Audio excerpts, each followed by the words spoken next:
Welcome back to the Global Local Top Tips, and today, seafood chowder. You've all been asking for it. I'm going to show you the perfect seafood chowder today.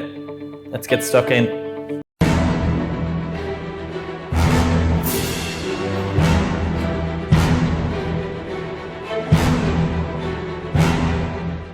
Today, I'm going to introduce you to burr manié, the thickening agent in this dish.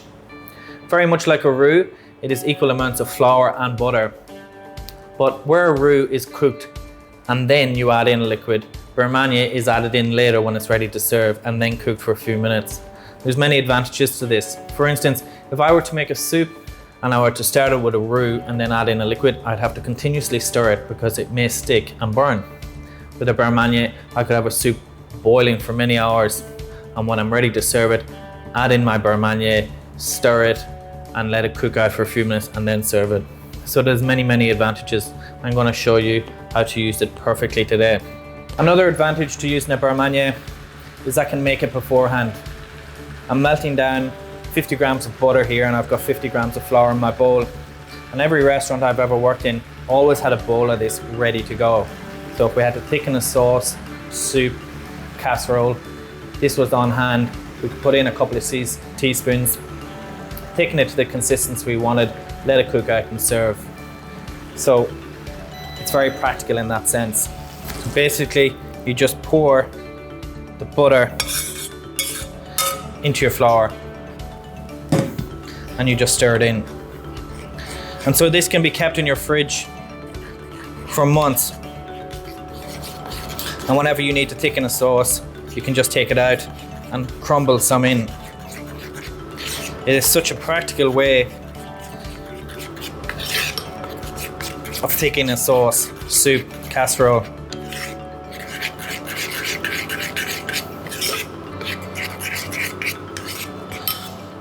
There is loads of other different thickening agents you could use, of course. And I've written a list of them on the links below.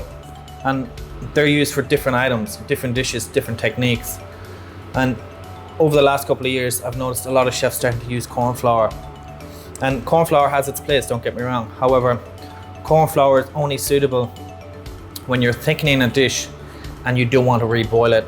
So for instance, if I was making a seafood chowder and I had every intention of eating it all today, I could use cornflour. However, if I were to have some left over, I'd need to bring that back up to a rolling boil tomorrow morning or tomorrow for lunch and make sure it was safe to eat. The cornflour would break down and it would split. So you have to use the right applications. So first of all, what I need to do is cook off my fish. I want to keep it separate. I don't want to overcook it. So that's what we're going to need to do. So I've got an onion here and I'm just going to finely dice it while I'm waiting for my pan to heat up. It's always nice to have a base of onion in there to give that grounding flavor. You could add in some diced carrot, you can add in some veggies. I'm just gonna go with a really simple seafood chowder today. Okay, you got your olive oil. And you want this on a low heat because you don't want to caramelize the onion, you just want it to slowly cook like we've demonstrated before in our other videos. 6 to 8 minutes on a low heat just to soften it up and get that maximum flavor. And of course, I've got my trusty block of butter here, which I want to add in a decent amount. So the same requirements for a burr manié as it is a roux. 50 grams of flour, 50 grams of butter equals 1 litre of liquid. And that's for the consistency of a soup or a sauce. With a burr manié, it's a little bit more flexible. You can add in a little bit more.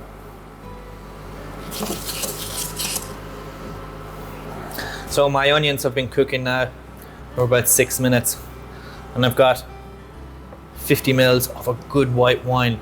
You don't want to be using cheap wines when you're cooking. If you can't drink it, you don't use it in cooking. 50 mils straight into my onion and my butter. And I'm going to let this reduce.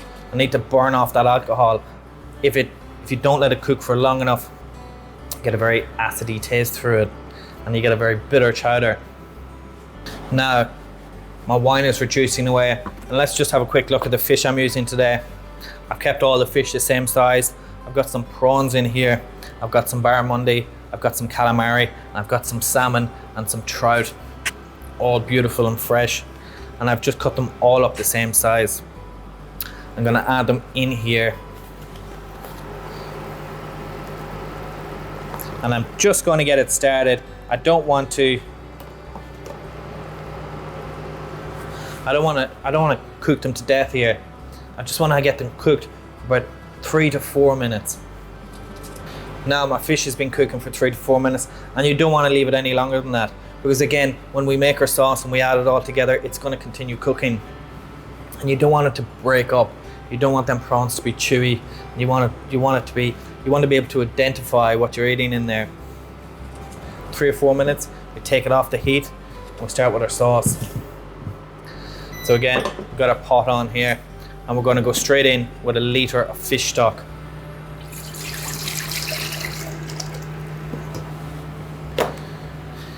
Ideally, you want to make your own fish stock, but you can also buy it ready to go from the supermarket. If you can't get your hands on some, you can also use vegetable stock. Got my whisk in, and our fish stock is coming to the boil. Got my burr manié here, ready to go. And this adds so much flavour too, because there's butter in it. And again, as we all know, butter is good for you. So we're going to start adding in, and it'll be pretty instant. When we start adding in this burr manié, it's going to start thickening up pretty quickly. You're going to drip it in.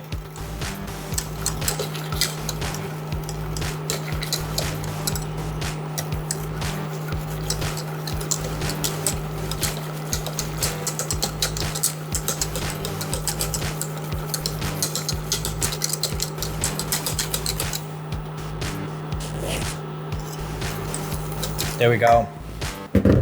Now, what I was saying at the start, I could leave this fish stock on a rolling boil and it wouldn't burn. The second I start to thicken it, now it will. So we need to keep a constant stir in it. Whereas when you cook off a roux, you cook off the flour and butter, and then you add in the liquid, it's cooked. With a burr manié, once you add it into a liquid, you need to let it cook for 4 to 6 minutes. Otherwise you get this floury taste through the sauce.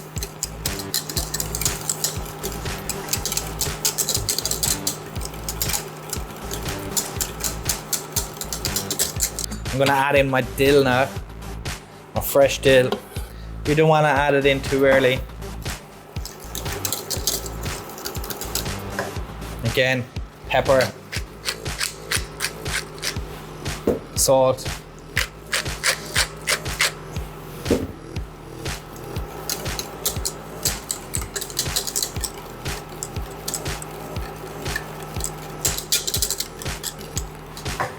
now I want to add in my fish. It's got all that juice in there. It's got loads of flavor too. So at this point, I'm going to get rid of my whisk, because I don't want to break up my fish. I want to go in nice and gently with a spoon, pouring the fish, all that onion, that reduction of white wine. And just gently give it a stir, being really careful not to break up that seafood. I'm just going to let it come together for about 2 to 3 minutes on a low simmer. Now, there's lots of different ways I can classically finish off this sauce or this chowder. If I'm confident that I'm going to eat it all in one go and I won't have any leftovers, I'd finish it off with a mixture of 1 egg yolk and 20 ml of cream, which brings up a beautiful shine. However, the downside to this is I can't reheat it to a rolling boil to make it safe for eating tomorrow. So I'm going to just finish it off with a little touch of cream.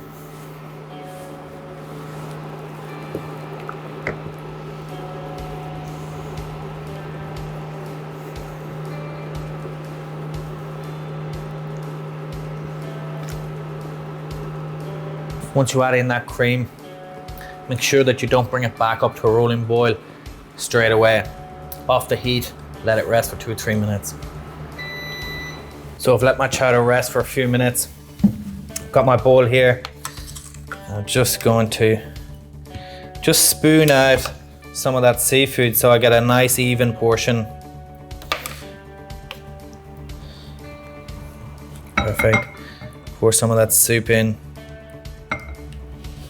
Oh, look at that. It smells beautiful. And I just want to get some little finishes of dill here, just to put in there. And of course, I get a little bit of olive oil just around the edges. Served with some crusty bread, some crackers. There is my favorite seafood chowder.